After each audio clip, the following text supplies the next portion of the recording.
કે અમારો ભાઈ છોકરા ફટાકિયા ફોડતા હતા, ઓછીતાથી આ આગ લગી ગઈ. એક ઝૂંપડામાં લગી પણ અમારા 5 ઝૂંપડા હળગી ગયા. એમાં અમારે ઘર વખરી, ગોદડા, ગાભા બધું લગી ગયું છે સાહેબ.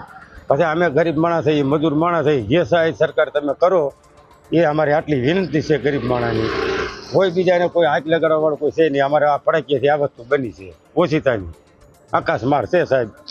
હવે અમારે ઘર વખરી બધી બળી ગઈ છે સાહેબ. કાંઈ રહ્યું નથી ઓઢવા પાથરવાનું, કાંઈ ઠામડું ઠીકરું બધું.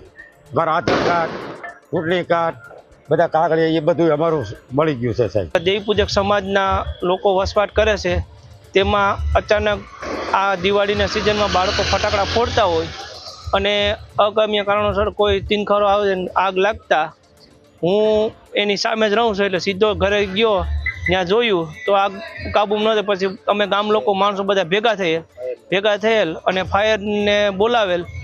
ફાયર બ્રિગેડ આવી અને આ લોકોના બધાના જીવ બચાવેલ. પરંતુ એની તમામ ઘર વખરી, ફ્રીજ, ટીવી, પછી કપડાં લત્તા, ગોદડા, તમામ બીજી વસ્તુ બધી બળીને ખાખ થઈ ગયેલ છે.